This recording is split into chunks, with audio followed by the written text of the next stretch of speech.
اعوذ باللہ من الشیطان الرجیم بسم اللہ الرحمن الرحیم قال علی بن ابی طالب فصبرت وفی العین قضا وفی الحلق سجا۔ ایک چھوٹا سا سوال اور اس کا جواب تمام ناظرین کے حضور ہدیہ کرتا چلوں۔ علی علیہ السلام کی سب سے بڑی مصیبت کیا ہے؟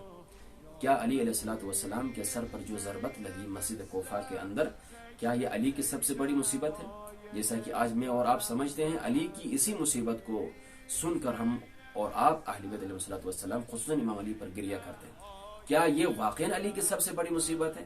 نہ عزیزان محترم، علی کی سب سے بڑی مصیبت یہ نہیں ہے۔ اگر یہ علی کی سب سے بڑی مصیبت ہوتی نا تو علی علیہ السلام یہ جملہ کہتا کہ میں نے صبر کیا اپنی مصائب پر۔ علی علیہ السلام نے یہ نہیں کہا، بلکہ اس کے جگہ پر مولا نے کہا فزت ورب الکعبہ، رب کعبہ کی قسم، کعبے کے رب کی قسم میں کامیاب ہوا۔ یعنی کامیابی علی علیہ السلام کو حاصل ہوئی ہے۔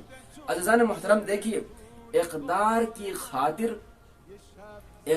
کی تحفظ کی خاطر شہید ہونا یہ کامیابی کی علامت ہے۔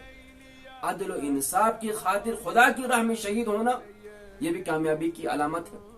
اعتدال کی خاطر اللہ کے حضور سرخرو ہونا، خدا کی راہ میں شہید ہونا یہ بھی کامیابی کی علامت ہے۔ اسی لیے تو کہا جاتا ہے علی کو قتل علی فی محراب عبادتی لشدت عدلہ، علی کو محراب عبادت میں قتل کر دیا گیا عدالت کی شدت کی وجہ سے۔ عزیزان محترم دیکھیے، اقدار کی خاطر، اعتدال کی خاطر شہید ہونا یہ کامیابی کی علامت ہے۔ پس علی علیہ السلام نے اسی وجہ سے فزت ورب الکعبہ کی صدا بلند کی، اور یہ علی کی کامیابی ہے، یہ علی کی مصیبت نہیں ہے۔ ابھی ہم آتے ہیں کہ علی کی سب سے بڑی مصیبت کیا ہے عزیزان محترم۔ دیکھیے، میں ایک جملہ عرض کرتا ہوں، 25 سالہ گوشی نشینی علی کی سب سے بڑی مصیبت ہے۔ یہ جو جملہ عرض کرنے جا رہا ہوں، 25 سالہ یعنی امام کو امت سے دور رکھا گیا۔ علی علیہ السلام نے یہ 25 سالہ زندگی کس طرح گزاری؟ اگر ہم مولا سے پوچھیں تو خطبہ شقشقیہ کے اندر پورا عرض نہیں کر سکتا ہوں، ایک چھوٹا سا جملہ عزیزان کے لیے ہدیہ کرتا چلوں، فصبرت وفی العین قضا، میں نے یہ 25 سالہ جو زندگی ہے اس طرح گزاری کہ گویا ایک انسان کے اگر آنکھ میں ایک کانٹا ہو اور یہی کانٹا جس طرح اذیت دیتا ہے، جس طرح تکلیف پہنچاتا ہے، اسی طرح میں نے یہ 25 سالہ زندگی گزاری۔ وفی الحلق سجا، اور اس انداز سے میں نے زندگی گزاری کہ گویا ایک انسان کے گلے میں ہڈی پھنسی ہو۔ عزیزان محترم، آپ سبھی جانتے اگر ایک انسان کے گلے میں ہڈی ہو تو وہ سانس تک نہیں لے سکتا، موت کی تمنا کرتا۔ اسی طرح ایک انسان کے آنکھ میں اگر کانٹا موجود ہو تو وہ نہ دیکھ سکتا ہے، نہ سو سکتا ہے۔ مولا علی بن ابی طالب کی بھی یہی کیفیت تھی۔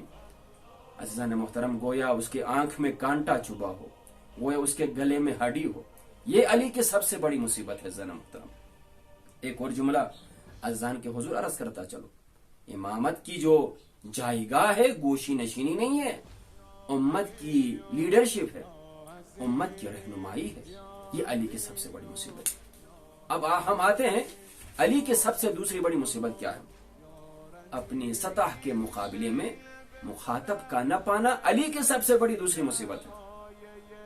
علی علیہ السلام نے جب منبر رسول پر رونق افروز ہو کر جب سلونی سلونی قبل ان تفقدونی کی جو صدا بلند کی تو لوگوں نے مولا علی سے کیا پوچھنے لگے، کیا سوال کرنے لگے؟ اے علی، اگر آپ ہم سے یہ بات کہتے ہو، پوچھنے کی بات کرتے ہو، تو ہم آپ سے پوچھتے کہ ہمارے گھر میں کیا پکا، ہمارے سر کے بال کتنے؟ وہ علی جو زمینی راستوں سے زیادہ آسمانی راستوں سے آگاہی رکھتے تھے، اس علی سے اس قسم کے سوالات پوچھا جا رہا، یہ علی کی سب سے بڑی مصیبت ہے۔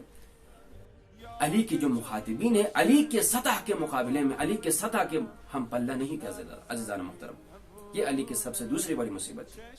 ابھی ہم آتے ہیں تیسری بڑی مصیبت اور اپنی اسی نشست کو اختتام تک پہنچاتے ہیں۔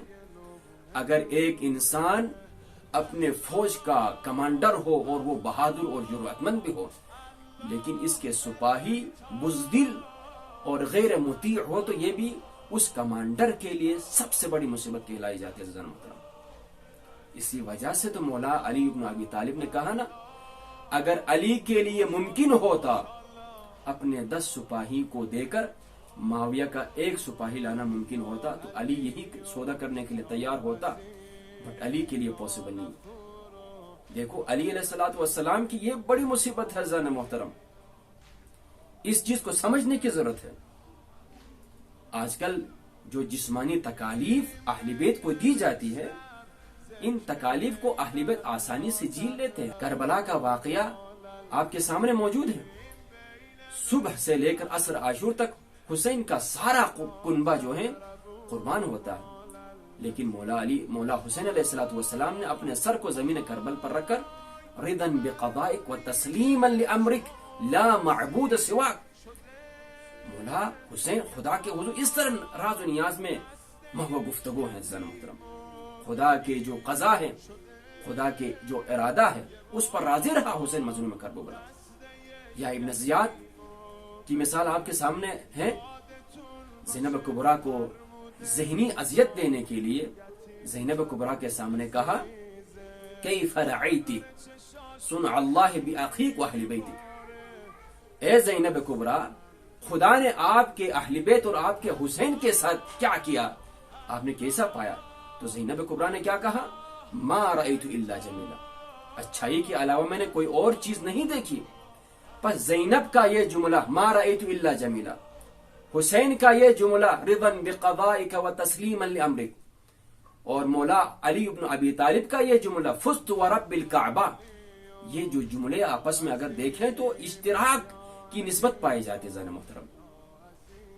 یہی وجہ ہے کہ اہل بیت علیہ السلام کے مصائب کا انداز کچھ اور ہے، اور جو مصیبت میں اور آپ سمجھتے ہیں اس کا انداز کچھ اور ہے۔